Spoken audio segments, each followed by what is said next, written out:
Hello दोस्तों, मैं शिखर स्वागत करता हूं आपका CMICS के ऑनलाइन प्लेटफॉर्म पर। हमने प्रोबेबिलिटी के प्रायिकता के 2 सेशंस देख लिए थे। आज तीसरा सेशन है, उसमें हमने coins, cards, dice and balls के क्वेश्चंस कवर किए थे। अब जो बचे हुए क्वेश्चंस हैं हम सेशन 3 में कवर करेंगे और ये प्रायिकता का पार्ट 3 है और अंतिम भी है। इसके बाद में हम इन टॉपिकों को कवर करेंगे। इसमें कौन कौन से हैं? प्रायिकता के बाद में ट्रिग्नोमेट्री के बाद में simple interest and compound interest SICI, उसके भी 3 सेशंस रहेंगे। उसके बाद में मेंसुरेशंस के क्वेश्चंस देखेंगे और पॉलिनोमियल और अलजेब्रा के क्वेश्चंस हम डिस्कस करेंगे। तो हम प्रायिकता के बारे में देख रहे थे। प्रायिकता होती क्या है कि आने की संभावना अपॉन कुल संभावना, यानी favourable outcomes upon total outcomes. उसके अलावा जो प्रायिकता होती है वो हमेशा 0 से 1 के बीच में होती है। 0 से 1 के बीच में होती है और प्रायिकता यानी किसी घटना के होने की संभावना और उस घटना के नहीं होने की जो संभावना होती है वो किसके बराबर होती है? 1 के बराबर होती है, यानी उनका योगफल क्या होता है? 1 के बराबर। इसी कॉन्सेप्ट पर हम अगला क्वेश्चन देखेंगे। तो हमारा जो नेक्स्ट क्वेश्चन है, अगला क्वेश्चन है, वो है एक हस्बैंड और वाइफ इंटरव्यू के लिए जाते हैं। वहाँ पर कितनी वैकेंसीज है? 2 वैकेंसीज है। 2 वैकेंसीज है और जो हस्बैंड के सेलेक्ट होने की प्रायिकता है वो कितनी है? 1/7 और पत्नी के सेलेक्ट होने की प्रायिकता कितनी है? 1/5। हमें क्या दे रखी है? पति के सेलेक्ट होने की प्रोबेबिलिटी और पत्नी के सेलेक्ट होने की प्रोबेबिलिटी। यहाँ तक ठीक है। अब हमें एक के रिलेशन पता है, कौन सा वाला, कि P ऑफ एनी इवेंट या हैपनिंग ऑफ एनी इवेंट और non happening of any event का जो समेशन होता है, योगफल होता है, वो किसके बराबर होता है? 1 के बराबर। ये हमने फर्स्ट लेक्चर में ही देखा था। तो हमें यहाँ पर दे रखी है किसकी? हस्बैंड की सेलेक्ट होने की प्रोबेबिलिटी। तो हम यहाँ से क्या निकाल सकते हैं? उसके सेलेक्ट ना होने की प्रोबेबिलिटी। भाई अगर वो उसकी प्रोबेबिलिटी कितनी देर सेलेक्ट होने की प्रोबेबिलिटी कितनी है? 1/7, 1/7 है। यहाँ से क्या है? P of E bar select नहीं होने की प्रोबेबिलिटी, उन दोनों का योगफल कितना होगा? 1 के बराबर। तो हम यहाँ पर मान लेंगे हस्बैंड इक्वल टू A और वाइफ B। तो हमें क्या दे रखा है? Probability of A equal to 1/7 और probability of B equal to 1/5। तो हम यहाँ से क्या निकाल सकते हैं? P ऑफ A बार, यानी पति के चयन होने की, सेलेक्ट होने ना होने की प्रायिकता। तो क्या होगी? पति के सेलेक्ट ना होने की प्रायिकता P of A bar equal to 1 - P of A, यानी 1 - 1/7 कितने आ जाएगी? 6/7। ऐसे ही हम किसकी निकाल सकते हैं? पत्नी के सेलेक्ट ना होने की प्रोबेबिलिटी। तो P of B bar equal to 1 - P of B कितना आ जाएगा? 1 - 1/5 इक्वल टू 4/5। तो हमें यहाँ से क्या क्या पता चल गया? कि पति के सेलेक्ट ना होने की प्रोबेबिलिटी और पत्नी के सेलेक्ट ना होने की प्रोबेबिलिटी। हमें चारों चीज़ें पता चल गई। पति के सेलेक्ट होने की प्रोबेबिलिटी और सेलेक्ट ना होने की प्रोबेबिलिटी, पत्नी के सेलेक्ट होने की प्रोबेबिलिटी और पत्नी के सेलेक्ट ना होने की प्रोबेबिलिटी। अब हमसे क्या क्वेश्चन पूछा है? पहला पार्ट इस क्वेश्चन का कि what is the probability that only one of them will be selected. मतलब या तो पति सेलेक्ट हो या पत्नी सेलेक्ट हो, उन दोनों में से क्या होना चाहिए? केवल एक ही सेलेक्ट होना चाहिए। तो हम इसको मिटा देता हूं। उसके बाद में पति के सेलेक्ट होने की probability P equal to P of A into P of B bar plus P of B into P of A bar. अब यहाँ पर एक ही सेलेक्ट होगा दोनों में से, तो क्या आएगा? और, तो और के लिए क्या है? प्लस। अब अगर पति सेलेक्ट होता है तो पत्नी सेलेक्ट नहीं होती है, और अगर पत्नी सेलेक्ट होती है तो पति सेलेक्ट नहीं होता है। यही है। तो हमें क्या है? P ऑफ A की वैल्यू हमने निकाल रखी है। क्या है? P of A equal to कितना है? 1/7 into P of B bar कितना आया था? 4/5। 5, तो यहाँ 4/5 वैल्यू रख दो, प्लस पी ऑफ बी कितना है 1/5 इंटू 6/7, तो यहाँ से क्या आ गया 4/35 प्लस 6/35, एलसीएम लिया कितना आ गया 35 और जोड़ा कितना आ गया 10, 5 से काटा कितना आ गया 2/7। कौन सा ऑप्शन हो गया ए। तो यहाँ पर दोनों में से किसी भी एक की सेलेक्ट होने की जो प्रोबेबिलिटी होगी वो कितनी होगी 2/7। अगला क्वेश्चन देखते हैं, इसी का अगला पार्ट क्या है। इसका अगला पार्ट है उन दोनों का चयन किया जाता है, मतलब पति भी सेलेक्ट हो गया और पत्नी भी सेलेक्ट हो गई। तो क्या है P equal to P of A into P of B, यानी हस्बैंड एंड वाइफ दोनों सेलेक्ट हो गए। अब एंड आया तो क्या आ जाएगा मल्टीप्लिकेशन, गुणनफल हो जाएगा दोनों की प्रायिकताओं का। तो दोनों की प्रायिकता कितनी है 1/7 इंटू 1/5, तो कितना आ गया 1/35। तो यहाँ से जो आंसर आ जाएगा वो कितना आ जाएगा बी। उन दोनों के चेन होने की जो प्रायिकता निकलेगी वो कितनी निकलेगी 1/35। इसी का अगला पार्ट देखते हैं। अगले पार्ट में वो क्या बोल रहा है कि उनमें से कोई भी नहीं चुना जाए, उनमें से कोई भी नहीं चुना जाए, मतलब पति भी सेलेक्ट ना हो और पत्नी भी सेलेक्ट ना हो। पहले क्या था पहले पार्ट में कि उन दोनों में से एक सेलेक्ट किया जाए, दूसरा पार्ट क्या था दोनों को सेलेक्ट कर लिया जाए। अब तीसरा पार्ट क्या है कि उन दोनों में से किसी को भी नहीं चुना जाए।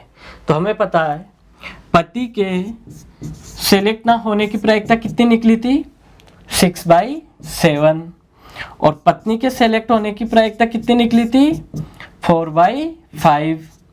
तो दोनों ही सेलेक्ट ना हो, पति और पत्नी दोनों ही सेलेक्ट ना हो, तो क्या होगा P of A bar into P of B बार, तो क्या आ जाएगा 6/7 इंटू 4/5 24/35।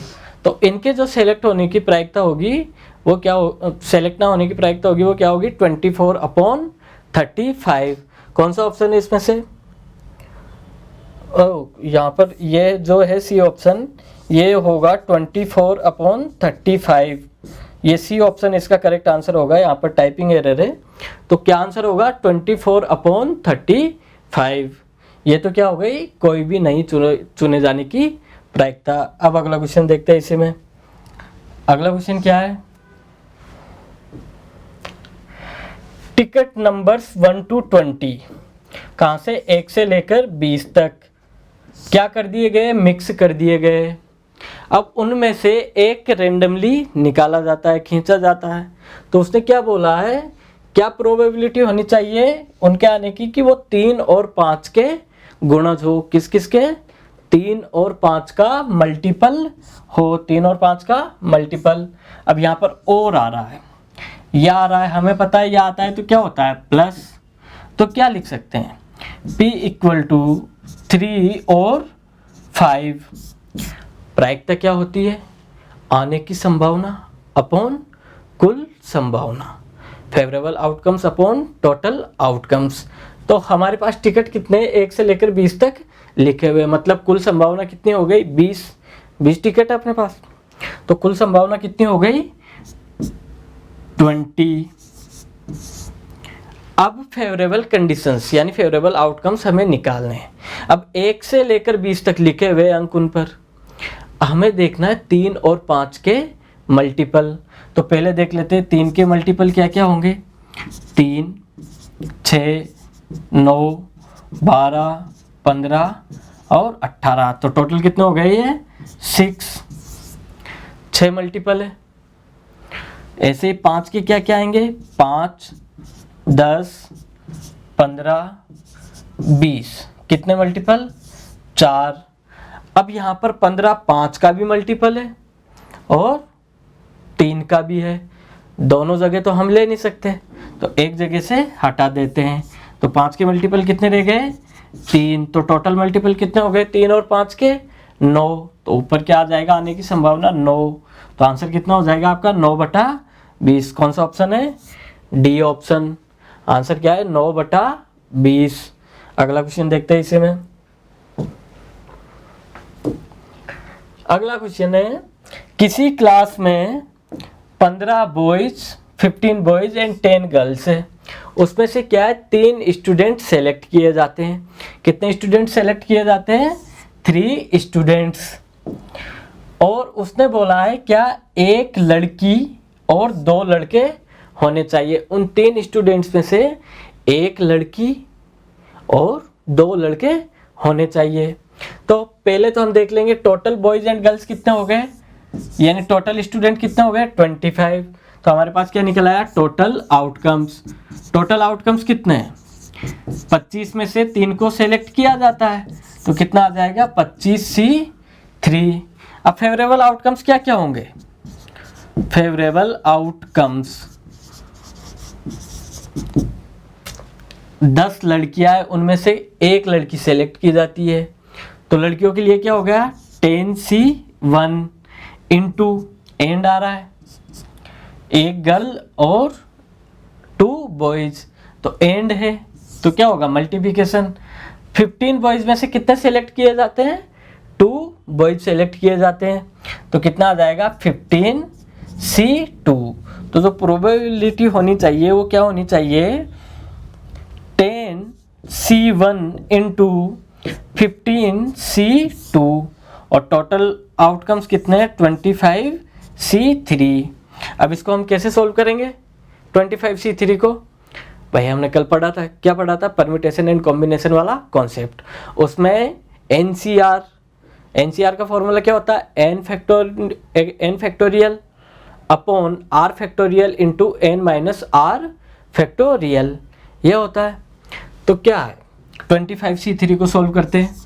25C3 कितना आया 25 factorial upon 3 factorial into 25 minus 3 factorial, तो यहाँ से क्या है 25 into 24 into 23 into 22 factorial upon 3 into 2 into 22 factorial.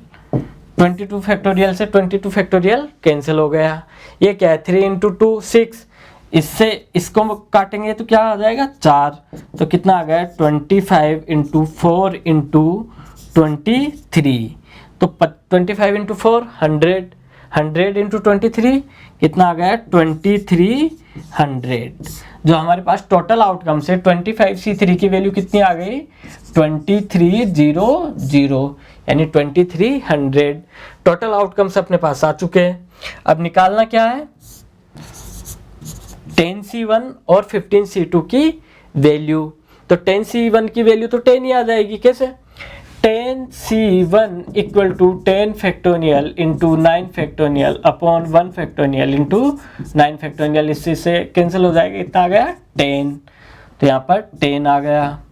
अब क्या निकालना है 15C2 की वैल्यू। 15C2 की वैल्यू कैसे निकालोगे 15 फैक्टोरियल 2 फैक्टोरियल 15 माइनस 2 फैक्टोरियल, तो यहाँ से क्या आ जाएगा 15 into 14 into 13 factorial upon 2 factorial into 13 factorial. 13 से 13 कैंसिल हो जाएगा, यहाँ 2 से कैंसिल हो जाएगी, इसकी वैल्यू कितनी आ जाएगी 105। तो यहाँ से क्या आ गया 10 इंटू 105, 10 से 10 कटा, कितना आ गया 105/230। अब इसको 105/230 को सोल्व करोगे क्या आ जाएगा 5 से काट कर देखो, ये 21 टाइम कटा और ये 46 टाइम, तो ऑप्शन कौन सा ए ऑप्शन। तो यहाँ से आंसर आएगा वो क्या आएगा आपका 21/46। अगला क्वेश्चन देखते हैं। अगला क्वेश्चन क्या है कि कोई लॉटरी है। क्या है लॉटरी, उसमें क्या है जो 10 तो प्राइजेस है और 25 क्या है ब्लैंक। 10 प्राइजेस है 25 क्या है ब्लैंक, और उसने पूछा क्या है आपसे कि प्राइस निकलने की जो प्रायिकता होगी वो क्या होगी, प्राइस निकलने की प्रायिकता क्या होगी ये आपसे पूछा गया है। तो हमें पता है प्रायिकता क्या होती है, आने की संभावना अपॉन कुल संभावना, यानी favourable outcomes upon total outcomes. तो यहाँ से पहले आप निकालोगे टोटल आउटकम्स। टोटल आउटकम्स कितने निकलेंगे भाई, कितने हैं 25 ब्लैंक है, 10 क्या है प्राइजेस, तो टोटल आउटकम्स कितने हो गए 35, 25 plus 10 equal to 35 total outcomes हो गए यहाँ से। अब उसने पूछा क्या है आपसे, प्राइज पुरस्कार निकलने की संभावना क्या होगी, पुरस्कार मिलने की संभावना या प्रायिकता क्या होगी। तो फेवरेबल आउटकम्स क्या है आपके पास, टोटल पुरस्कार कितने हैं 10, प्राइजेस आपके पास कितने हैं 10, और प्रोबेबिलिटी क्या होती है favourable outcomes upon total outcomes, तो 10/35। यहाँ से क्या आंसर निकल आएगा आपका 2/7। तो आंसर क्या हो जाएगा C 2/7। सिंपल क्वेश्चन था बिल्कुल। अगला क्वेश्चन देखते हैं इसी में। अगला क्वेश्चन क्या है, find the probability that a leap year has 52 Sunday. अब लीप ईयर में कितने डेज होते हैं 366, और नॉर्मल ईयर में कितने होते हैं 365। अब हमें ये पता है जो नॉर्मल ईयर होता है उसमें जो टोटल वीक होते हैं वो कितने होते हैं 52 वीक्स। कितने 52 वीक्स, और फिर क्या एक दिन बचता है। अब लीप ईयर में कितने डेज होते हैं 366, तो 366 डेज। अब कितने डेज बचे 2 डेज, 2 डेज बचे। 2 डेज में क्या क्या हो सकते हैं, Saturday Sunday, Sunday Monday, Monday Tuesday, Tuesday Wednesday. तो इस तरीके से हम केस बनाएंगे। तो देखते हैं क्या क्या हो सकते हैं, Saturday Sunday, Sunday Monday, Monday Tuesday, क्या फिर ट्यूसडे वेडनेसडे, वेडनेसडे और थर्सडे, थर्सडे और फ्राइडे, और फ्राइडे और सैटरडे, फिर क्या सैटरडे और संडे, फिर तो रिपीट होने लगे। तो जो टोटल केस आपके पास बने हैं वो कितने बने हैं 7। अब आपसे पूछा क्या है उसने कि 52 रविवार होने की प्रायिकता, यानी 52 सप्ताह है तो 52 तो रविवार होंगे ही होंगे। अब बचे 2 दिन, 2 दिन बचे, तो उसमें से आपको क्या करना है कि सैटरडे संडे और संडे मंडे नहीं आने चाहिए। वो जो 2 दिन बचे हैं उसमें सैटरडे संडे या फिर संडे और मंडे नहीं आने चाहिए, यही पूछा है उसने। तो क्या क्या आ सकते हैं, मंडे ट्यूसडे, ट्यूसडे वेडनेसडे, ऐसे फ्राइडे सैटरडे तक, यही पूछा है आपसे। अब इसके 2 मेथड है। पहले क्या है कि आप या तो क्या है कि 53 रविवार होने की प्रायिकता निकाल लो, या फिर डायरेक्ट निकाल लो। तो प्रायिकता क्या होती है, probability equal to total outcomes कितने हैं आपके पास 7, favourable outcomes upon total outcomes. तो टोटल आउटकम्स कितने हो गए 7। अब आपकी जो फेवरेबल कंडीशन है वो क्या है, 5 ऐसे केस है जिसमें क्या होता है कि 53वां रविवार नहीं आएगा। क्या होगा 53वां रविवार नहीं आएगा। तो 5 कंडीशन से, तो यहाँ से क्या आ जाएगा P इक्वल टू 5/7। या फिर आप क्या निकाल सकते हो 53वां रविवार होने की प्रायिकता। 2 मेथड है इसके, मैं दूसरा मेथड भी डिस्कस कर लेता हूँ यहाँ पर। ये तो हो गया अपना आंसर क्या A 5/7। अब अगर मुझे 53वां रविवार निकालने की प्रायिकता ज्ञात करनी होती तो क्या हो जाता, 2 फेवरेबल केस है तो इसको मैं हटा देता हूँ। अब जो आपके पास केस है वो क्या है, P इक्वल टू 2/7। ये क्या हो गई आपके पास 53वां रविवार आने की संभावना। अब हमें पता है एक formula P of E plus P of E bar equal to कितना होता है 1। अब हमारे पास क्या है 53वां रविवार आने की जो प्रायिकता है वो 2/7 है, तो ये कितनी आ जाएगी, P of E bar equal to 1।